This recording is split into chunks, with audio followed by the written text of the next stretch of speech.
They keep everything in this monastery, including the records of the ancient wisdom. What is in these texts that's so valuable? What is in these old texts that makes them so powerful? I want to share with you one of these texts. One of the texts that was edited from our Christian Bible is in this monastery. I'm going to share two of these images with you.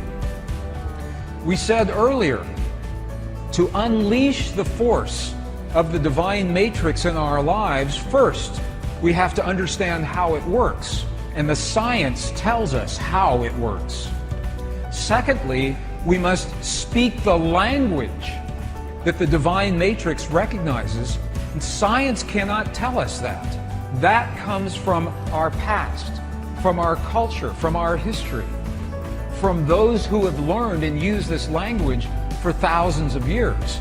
So this is what we're doing right now. We're learning what did the great masters say about this language.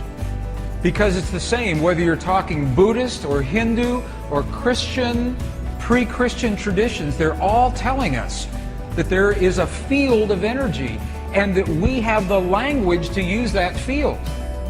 This is an actual page out of the Gospel of Thomas. So we know that this ancient gospel actually existed. In the Gospel of Thomas, two very important keys. This was written right around 300 years after the time of Jesus. We've been in the Buddhist monasteries in Tibet, and they're telling us that feeling is the prayer, one. Two, that we must feel as if our prayers have already been answered. Okay, and now we're in an Egyptian monastery with the texts that used to be our tradition before they were edited. And we're going to look at the instructions that tell us how to do that. Gospel of Thomas, verse 106, translated from the Nag Hammadi Library. It says, when you make the two, thought and emotion, one. So the Gospel of Thomas is talking about thought and emotion. It's saying when you make your thought and your emotion one, look at what happens. You will say to the mountain, mountain, move away, and the mountain will move away. Saying that when you can marry your thought and your emotion into one single potent force, that is when you have the power to speak to the world.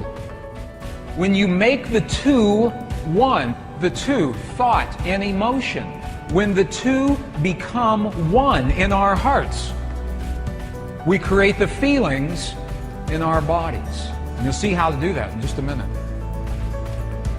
Let's go back to the Gospel of Thomas, another verse. Now this is verse 48. It says almost the same thing. This was so important that it was recorded at least 3 different times in the same gospel. Look at what this says. If the two make peace with each other in this one house, you are the house, you are the temple. If the two make peace with each other in this house, if thought and emotion become one, if they make peace with each other in this house, look what happens. They will say to the mountain, move away, and it will move away. He's telling us again, in a completely different verse, how powerful it is to marry thought and emotion. But they still haven't told us how. How do you do this? That's the next piece.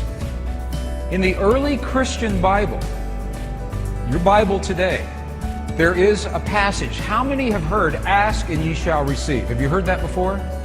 Ask and you shall receive. Have you heard that? I know people that ask and ask and ask and nothing happens. Because the asking is not done with the voice.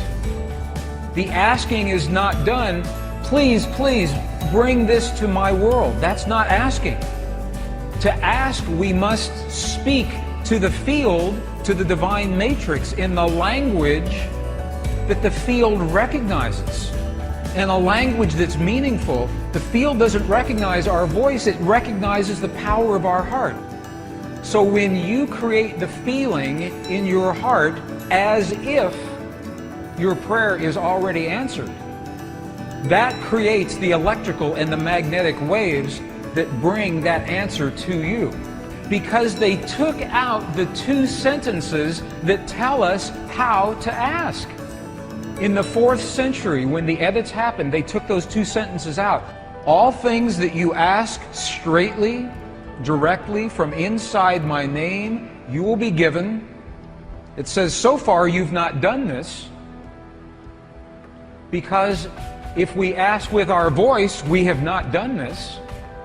Now here's the piece that was edited. Here is what was lost. Look at these two very powerful sentences. Ask without hidden motive and be surrounded by your answer. Be enveloped by what you desire, that your gladness be full. Look at what it's saying. It's not saying to speak a word, it's saying to be surrounded, to feel as if. If you are surrounded, you are feeling as if your answer has already happened. Be enveloped.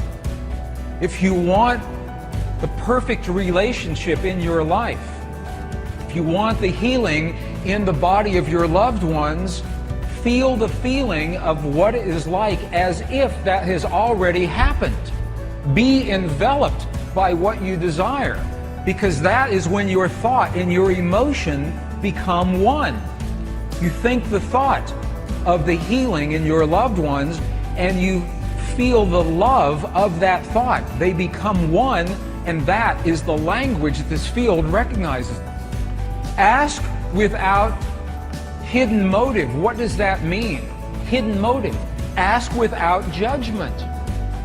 This is precisely what the Buddhists are telling us. Ask without the judgment of the right or the wrong or the good or the bad. Ask without the ego. Ask from the heart. Because to be, if it says be surrounded, that means to feel as if. That is a metaphor, that is an equivalent for what we're doing with the power of emotion. Feeling as if the experience has already happened.